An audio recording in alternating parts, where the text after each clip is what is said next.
You're probably wondering how I got here. 12 months ago, I lost my mind. I woke up one morning and I felt like I was about to explode. It was as if my blood was boiling and I couldn't cool it down. I was bored, angry, tired, sad, empty. And I felt all alone. My life on the outside looked perfect. I had nothing to complain about. I had a good job, a husband who wasn't shagging his assistant, 3 children who, apart from being the occasional assholes, were pretty good kids, a house, a dog, and everything else we were told as little girls we should aspire to. But on the inside, I was restless. I was sick of having the same dull conversations about meal plans and the kids' after-school activities. I was frustrated with having the same married sex I'd been having for the past 8 years, or no sex at all. I didn't want to be looked at as a mom. I wanted to be desired, to take someone's breath away and make them go crazy for me. I didn't want to live by some label that didn't define me. I didn't want to dress like a mom, drive a mom car, have a mom haircut, or be so-and-so's mom on someone's phone. I wanted to be me. I had friends, other women, other mothers, but for some reason I had no one to talk to about any of it. Everywhere I looked, I saw women seeming to be happily living the suburban dream. 2 kids in a messy minivan, 1 holiday a year, dinner parties, and yoga on a Tuesday morning for me time. I wanted to vomit on it all. The truth is that when I looked in the mirror, I had no idea who I was anymore. What I saw was, at best, a faded version of me, of who I used to be before I had kids and before I completely lost myself.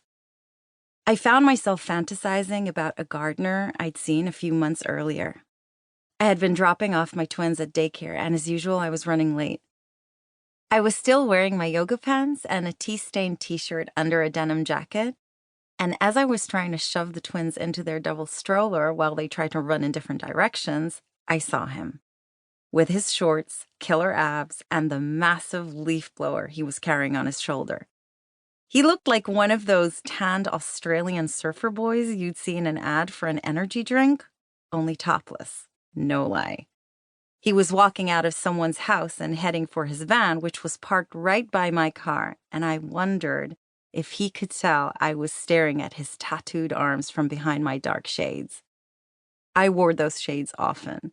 They had become a part of my mom uniform for the kids' drop-off because they brilliantly hid the dark bags under my eyes from the lack of sleep, because my kids regularly woke me up at night to discuss carrots. But also because I had convinced myself that despite the mom bun, mom bra, and granny pants, those big dark shades that covered half of my face made me look a little bit like Jackie Onassis. Clearly, they didn't. I didn't really care if he could tell I was checking him out. All I know is that as I pictured him lifting me up and throwing me against the wall, he was holding that goddamn leaf blower. That evening, I found myself smiling for no reason while putting my 3 kids to bed. My 7-year-old was fighting with one of the 5-year-old twins over some insignificant, shitty toy they had never played with before till that moment. And I was trying to pretend like reading with a 5-year-old is fun. It's not. They never tell you that in parenting books, how challenging teaching a kid to read is going to be. Forget potty training. Listening to them repeatedly sound out k-at and still get it wrong can send anyone off the edge. My husband Mike was out, and let's just say it had been one of those really long days. But none of that mattered, because I was too busy thinking of leaf blowers. At night, I would lie in bed and drift in thoughts of love affairs, traveling, being someone else, being with someone else, and being 20 again. What would life look like if I weren't a mom or a wife? I would fly in my imagination to remote places where I wasn't Tova, the mom of 3 kids who lived in the suburbs and tried to find healthy snack options for her kids. A place where I wasn't the mom who couldn't set foot in Nando's ever again because her toddler peed all over the floor and she pretended it was apple juice. True story. Where I wasn't the mom who was constantly looking up ways to make quinoa more interesting. Let's just all admit it, it doesn't taste of anything, and it most certainly does not give you the satisfaction a potato covered in butter would.